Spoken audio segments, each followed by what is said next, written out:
প্রসার করার জন্য। তো আমি এরকম বলতে শুনেছি, ডক্টর সাইফুল্লাহ চিনেন হাফেজাউল্লাহ, আমাদের শেখ মতিউর রহমান মাদানী চিনেন ইনাদেরকে, আবু বকর জাকারিয়া হাফেজাউল্লাহ, ডক্টর মুসলিউদ্দিন স্যার। তো ইনারা মাঝে মাঝে গর্ব করে বলেন যে আমরা কিন্তু বিন বাজ রহমতুল্লাহের ছাত্র, সরাসরি ছাত্র। কথা বুঝেননি? এটা গর্ববোধ করেন যে আমরা ওনার ছাত্র। কেন? যুগশ্রেষ্ঠ একটা মুহাদ্দিসের যদি কেউ ছাত্র হয় তার ভালো লাগার কথা, ঠিক না? তো এটা বক্তৃতার বহির্ভূত কথা, মানে মনের মধ্যে ছিল তাই বলছি। আমাদের উস্তাদের 3 সন্তান আছে, আপনারা জানেন।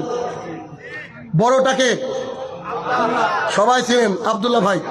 তবে আমি জানি কথাগুলো রেকর্ড হচ্ছে আজকে, এবং আপনাদের মাথাও থাক, এই কথাটা বলবো ভেবেছি, শেষ করব। সেটা কি? আব্দুল্লাহ এখন আমাদের ভাই বলবো। আল্লাহ তাআলা তাকে যেমন করে কবুল করেছে, আমার কথা শুনে রাখবেন, বুঝবেন কথাটা। আল্লাহ তাআলা তাকে যেমন করে কবুল করেছে, এটা আমার মনের কথা।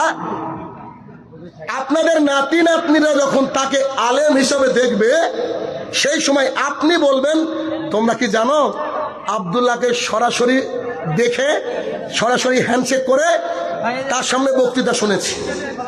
কথা বোঝেন না আমার বোধ হয়? আমি আশাবাদী আল্লাহ তাআলা তাকে এত বড় আলেম বানাবেন যে আপনারা একদিন গর্ব করে বলবেন যে আমরা আব্দুল্লাহ ভাইকে সচক্ষে দেখেছি। এটা গর্ব। দোয়া করি আল্লাহর কাছে, আল্লাহ তাআলা কবুল করুক, আল্লাহুম্মা আমিন।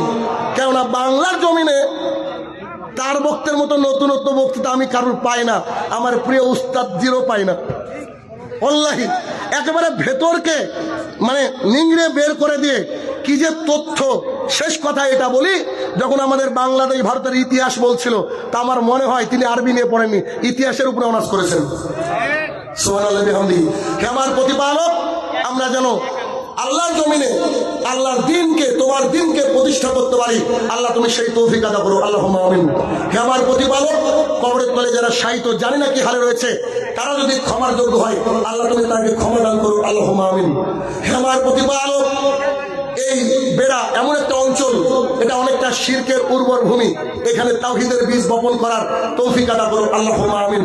হে আমার প্রতিপালক, এই আল্লাহর জমিনে যেন আল্লাহর দিনকে আমরা একেবারে বুলন্দ করতে পারি, পতাকাকে উড্ডয়ন করতে পারি, আল্লাহ তুমি সেই তৌফিক আদা করো, আল্লাহুম্মা আমিন। আসসালামু আলাইকুম ওয়া রাহমাতুল্লাহি ওয়া বারাকাতুহু।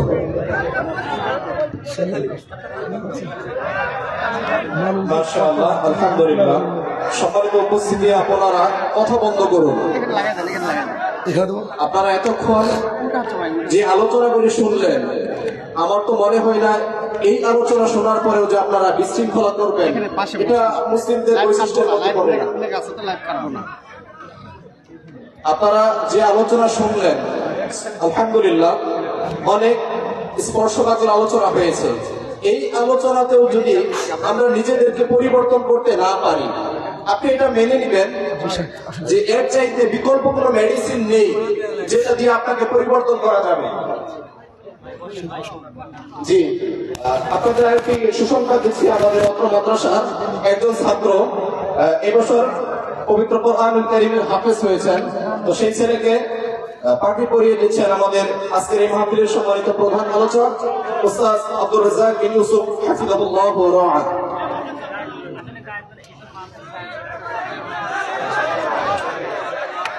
আপনারা দয়া করে একটু কথা বন্ধ করুন, বসে যান। মিডিয়ার যে সমস্ত ভাইরা আছে, আপনারা দয়া করে বসে যান।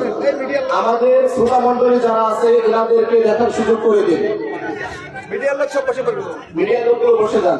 দ্বিতীয়ত মেসেজ হচ্ছে, যারা এখানে উপস্থিত আছেন, আপনারা সকলেই মেহেরবানি করে আপনাদের ফোনটাকে একটু সাইলেন্ট মোডে রাখেন। আমাদের মাইকে প্রবলেম হচ্ছে, আপনাদের প্রত্যেকের ফোনটাকে একটু সাইলেন্ট মোডে রাখেন। আরেকটি বার্তা আমাদের কাছে এসেছে, আমাদের বেড়া সোনাতলার মুক্তার ভাই, উনি প্রচন্ড ভাবে অসুস্থ ঢাকায় আছেন, আপনাদের কাছে দোয়া চেয়েছেন। আমরা ওনার জন্য দোয়া করি, আল্লাহ সুবহানাহু ওয়া তাআলা ওনাকে শিফায়ে কামিলা আজেলা দান করুন, আল্লাহুম্মা আমিন।